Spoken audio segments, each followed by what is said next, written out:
In 2012, at the Rio Plus 20 conference in Brazil, world leaders, governments, NGOs, and other groups came together to shape how we can have environmental protection in an ever-growing population to have the future we want. Today, we find out what climate change is, what are its causes, and how to deal with its adverse effects. YouReport is a free SMS-based system that allows you as a young Ugandan to be able to speak out on issues affecting your community. Conrad, let's show them how to join.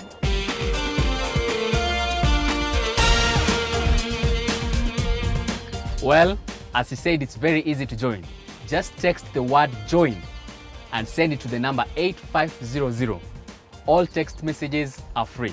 After you text the word join to 8500, you will receive a greeting and a couple of questions asking to know more about you. After you've answered those simple questions, that's it. You're a YouReporter. As a YouReporter, you will receive weekly polls and information that will help you be able to enact change in your community.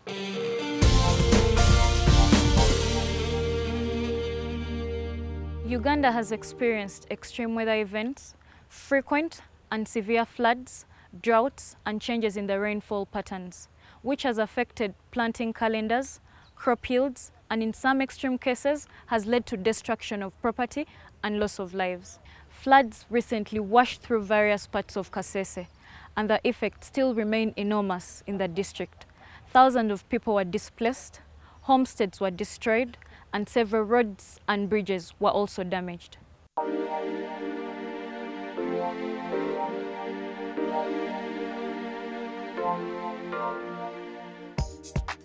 You see, what has really happened is that on 1st May 2013, we experienced a very big disaster, which has not been in the history of Kilembe at least 50 years back.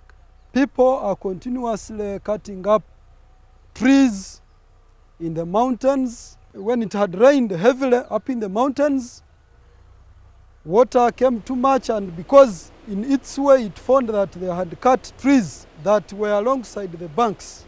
The original path of the river is like 100 meters away from where I'm standing right now.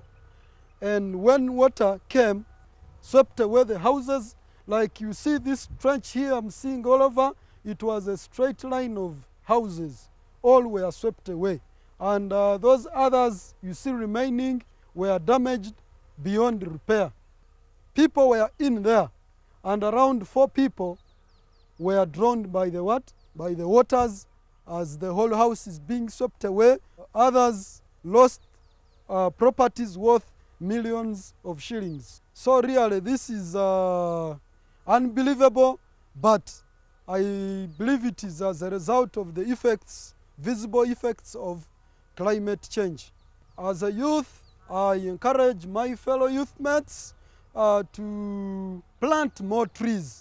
At least when you cut one tree, make sure you plant at least around 5 trees, such that we shouldn't experience more disaster like we are seeing right now.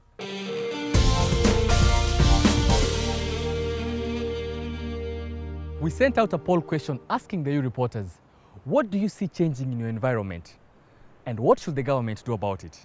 Is it more flooding, more drought, loss of forest, or is it the uneven rainfall pattern? Within 20 hours, 64% of the YouReporters that responded observed that loss of forest is the major concern across the country. In the West Nile districts of Maracha and Yumbe, YouReporters identified drought as their primary concern. And here is what other YouReporters from across the country had to say about it. With the climatic change in Tororo, it has always been characterized with both positive and negative effects. It has enabled the society, the Tororo community, on the side of agriculture. It has really helped. People are able to grow food, and have always capped the problem of famine in Tororo district as a whole. Now, another issue is the negative effect of the climate. We have got the flood. Like the last year, but one we had flood that knocked Paya. It cleared the vegetation, and people's homes were swept off.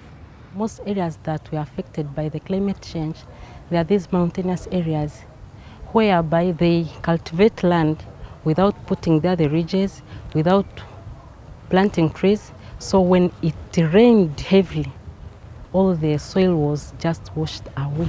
And it affected these lowlands because in the lowlands there was agriculture, plants that were in the gardens, and everything was swept away.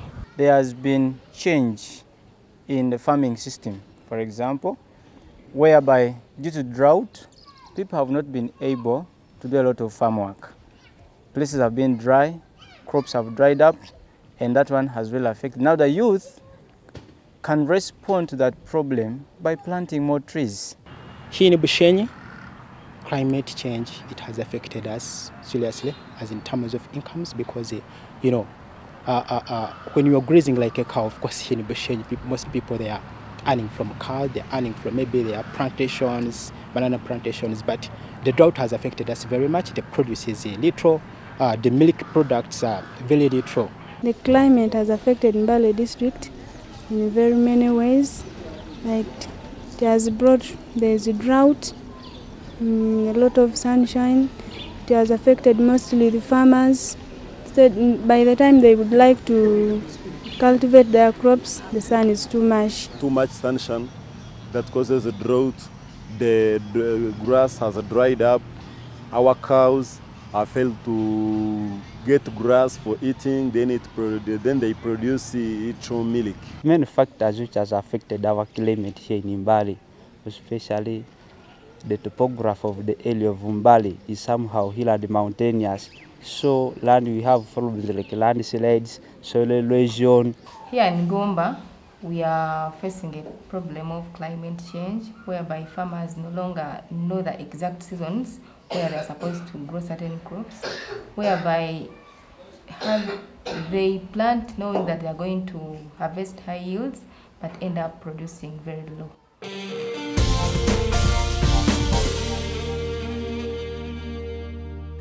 After the break, we meet the youth reporter that attended the Rio +20 conference on sustainable development as she shares with us her experiences. Remember, your voice matters right here on your report. If I'm to ask the government to change the education system, for someone to go into marriage, someone will never have the government can come in and say now. Have your say. Text the word join to 8500 for free. Your report, because your voice matters. I'm Najita Mariam from Bombo. I'm proud of being a real reporter. What are you waiting for? Join and be heard. Your voice matters.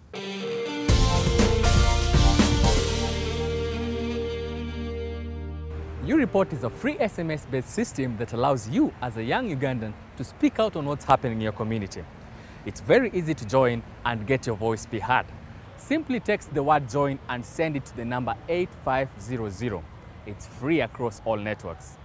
This week we are talking about climate change, and we are joined by Fatuma Namukose, who represented us at Rio +20 conference in Brazil. So Fatuma, as young people, climate change, is it a topic we should be discussing, and why? As a young person, it is very important for you to understand the issues of climate change, because what happens today is going to affect our future, and the future is yours. So what kind of world do you want? Do you want a world full of famine, droughts, floods, hunger? Okay? If that's not the kind of world you want, then it's important for you to understand what climate change is, what effects it has, and what we as young people can do to make our world a better place. At the Rio +20 conference that was held in Brazil, the world leaders, first of all, recognized that there was an effect of climate. And they agreed to do things to try and manage the effects that climate change was having on our planet. They agreed to manage carbon emissions, to promote a green environment, that is plant trees, reduce deforestation, and also manage our water bodies like seas, oceans, and lakes. Because effects on all of these things is what causes the negative effects of climate change, like drought, famine, landslides, things that we are experiencing in Uganda today. there are so many simple things that you reporters can do every day to reduce the negative effects of climate change. For example, plant a tree or two at your home. Those who are in school, you have the environment clubs, use them, plant trees, okay? Put a tree in your school or something, you know. This promotes, this reduces negative effects of climate change. Proper waste disposal. Do not throw buveras every day. You drink straws with soda every day. Use these straws to make bags so they don't just go to waste in the community like that, okay? Those who are farmers, you can carry out organic farming. It's one of the ways you can try and manage negative effects of climate change.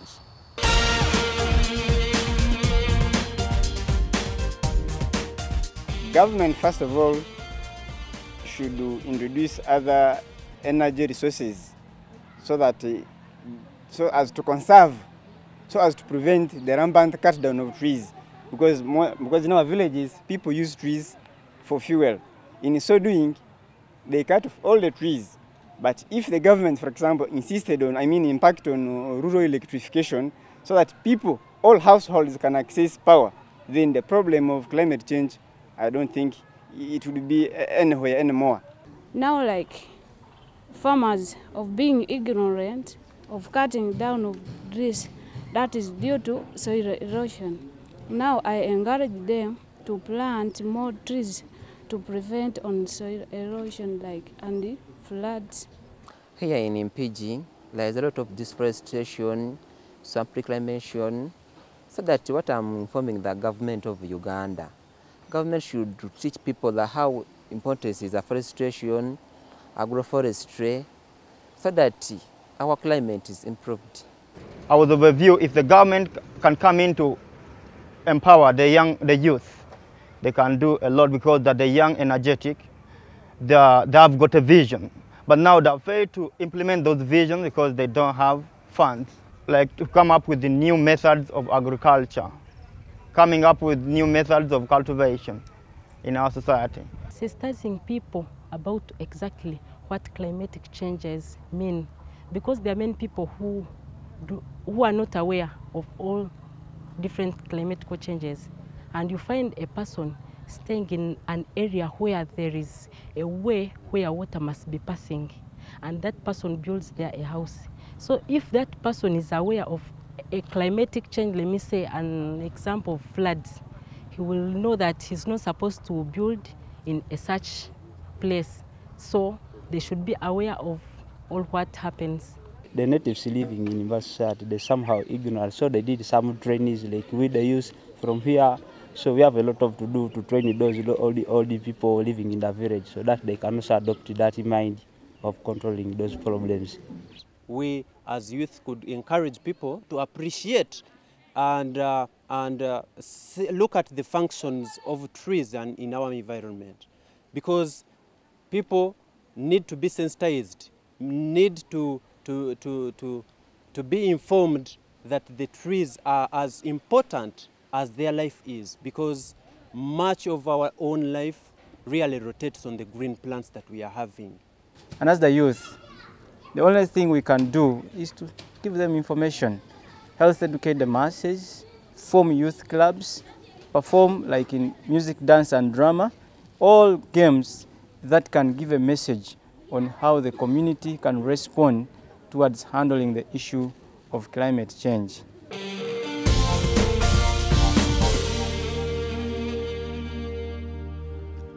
One of the EU reporters from Jinja responded by telling us that more droughts have been brought about by high levels of degradation and poor implementation of government laws. Now, this reporter is absolutely right. And today on the show, here with us is the representative from National Environment Management Authority, well known as NEMA, to give us more information on climate change. Well, maybe we could first understand what is climate. In a simple term, climate is what we would say a long-term conditions in terms of temperatures, rainfall, wind, sunshine, all these, actually in schools, they call them elements of climate. These are the the small things that make up a climate of an area. So, for example, rainfall in a year cannot make a climate for an area. That's just weather. So climate is a long term, at least from 5 years. We would like to know what are the visible effects of climate change, especially here in Uganda. Areas that used to have high peak rainfall twice in a year, they're having now less, once or even none. At the same time, some areas are getting floods. So floods are increasing, droughts are increasing, landslides are becoming a problem. We know what happened in Bududa, we know what happened we know what's happening in other parts of the country. Some time back, or some 2 to 3 decades back, areas like Kigezi, especially Kabale, didn't have malaria. Because by that time, the weather could not sustain the survival of a mosquito. But because now the weather is becoming warmer, where the mosquito can even now survive. So now you get malaria in Kabale. Now you get the people of Kabale are growing matoke. Those days it was too cold for matoke to survive in Kabale. But because it's getting warmer in the matoke, it does better in a warmer area. There it is now in Kabale. Every other day we see the wetlands being encroached on here in Uganda. What are the importance of these wetlands? The wetlands recharges water during dry season, therefore maintaining the climate of that area cool. But the wetlands also absorb the storm water, the flood water for us. So wetlands play a very big role in regulating a particular area. Now when wetlands go, that means the local climate, the microclimate is not regulated.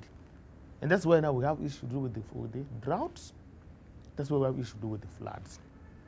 Because now the area that used to be wetlands are bare. They have been cemented due to construction and other civil and other infrastructures.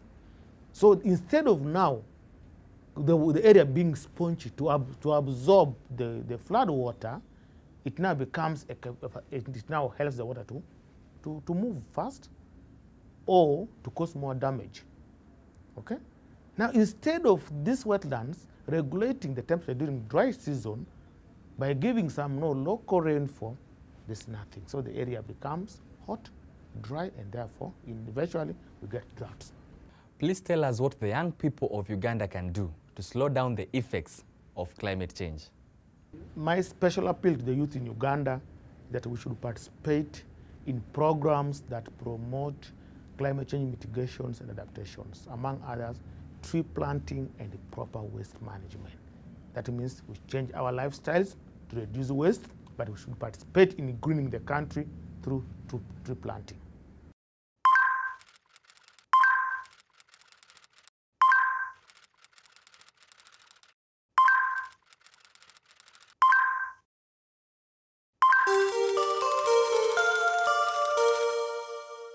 The report has been useful to me in many ways. One, it has made me know different challenges in different parts of the country. Then it has made me contribute, give my answers to different questions from the different parts of the countries on matters that affect young people. I'm proud to be a youth reporter where you're able to speak out what is in your mind, express everything without fear, say what is not good in the community so that people from all over the country listen and act accordingly.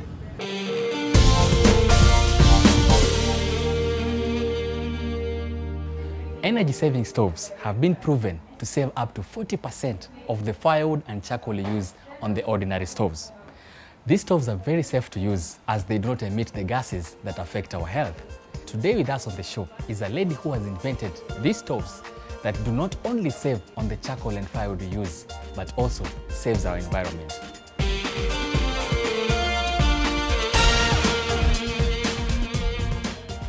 Every stove in Uganda, which is a bit energy saving, whatever it is still using charcoal or firewood. We wanted a stove that uses none of those. And you know, not everybody in Uganda can access electricity, and not everybody in Uganda can access, any other gas. Either they can't afford it or the lines don't go as far as wherever I grew up. We wanted to make something that would be in between. It's clean, It's energy saving as well as it's not contributing to deforestation. Eco stoves are the only stoves in Uganda and on the continent that use stones to cook. And in addition to that, the stones are reusable for up to 2 years. They do not emit any toxins or any dangerous gases to anybody's health. You see, the stone, it starts, if I put in my stove at this size, within a year, it may have shrunk into just half the size. We realized that would save a lot of people a lot of money. So that was the economic aspect of it. Then using a stone would protect the environment. One, if you are using the stone, you're not cutting down a tree to cook. And from my research, I found out that actually a bag of charcoal consists of 2 to 3 trees to make a bag of charcoal. So if in your home you're using a bag of charcoal or 2 bags of charcoal a month, be sure that you're cutting 4 trees each month and you're not planting. Because of the intensity of the heat produced in the stones and it's consistent, is able to cook in half the time. So not only are you saving the time, you're also saving on the energy that we lose in that long time, you know, the time you're spending cooking. We add value in our stove. So we put a solar, which solar gives them light, charges a mobile phone, as well as it runs the air into the stone. So that makes it a system, as in it's not just a stove that cooks. It lights, it charges mobile phones, and does all those. So that is the special features about the EcoStove system. Let's take the climate change as an issue present and not for the rich, but it's for everybody because it affects everybody equally.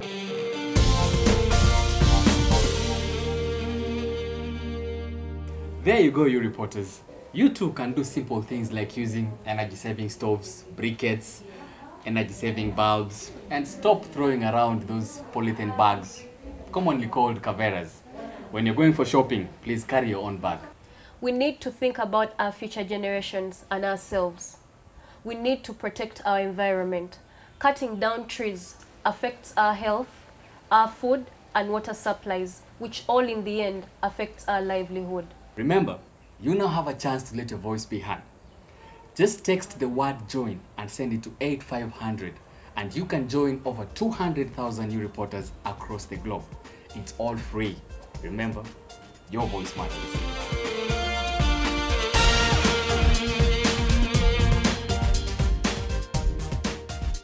Today we find out what climate is.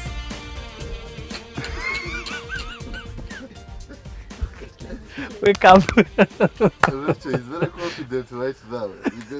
Thousands of people were displaced. Slip of the tongue. Okay. Stop throwing around caveras. Yeah, that's okay. Yeah.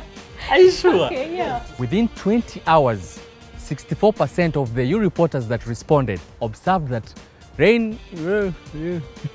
What was the importance of Rio Plus 20 conference that happened and what is its significance?